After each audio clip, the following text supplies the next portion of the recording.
இப்போ என்கிட்ட நிறைய பேர் வந்து கமெண்ட்ல எங்களுக்கு வந்து இந்த முருகன் போனனால கண்டிப்பா அந்த முருகன் போங்க.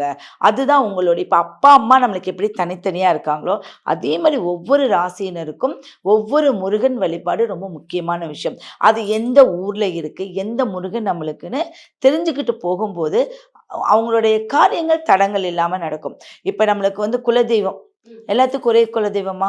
கிடையாது. ஒவ்வொருத்தருக்கும் ஒவ்வொரு குலதெய்வம். அதே மாதிரி தான் இந்த சித்தருடைய முருகன் வழிபாட்டு கூட அது முருகன்னா சொல்லவே வேண்டாம். நீங்க சொன்ன மாதிரி எல்லாத்துக்கும் பயம் போய் நாம வாழ்க்கையில ஜெயிப்போம் அப்படிங்கிறதுல இன்னைக்கு சூப்பரா போயிட்டு இருக்கு. அதுக்கு காரணம் என்ன அப்படின்னா, வெற்றி வாகிய சூடிய முருகன் குழந்தை வேலன் அப்படிங்கிற மாதிரி சொல்லுவாங்க.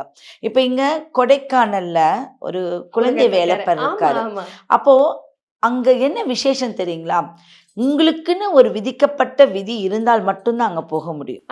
அந்த கோயிலுக்கு சும்மாவெல்லாம் வந்து நான் கொடைக்கானலே இருக்கிறவங்க கூட போக முடியாது. அந்த பூம்பாறை கிராமம் வந்து ஒரு மாந்திரீக மந்திரத்தால் கட்டுப்பட்ட ஒரு கிராமம். அப்ப அந்த குழந்தை வேலப்பர் கிட்ட நீங்க போய் ஒரு விஷயம் நடக்கணும் அப்படின்னா, அதற்கு விதி இருந்தால் மட்டும்தான் நம்ம போவோம். இல்லாட்டி கண்டிப்பா போக முடியாது.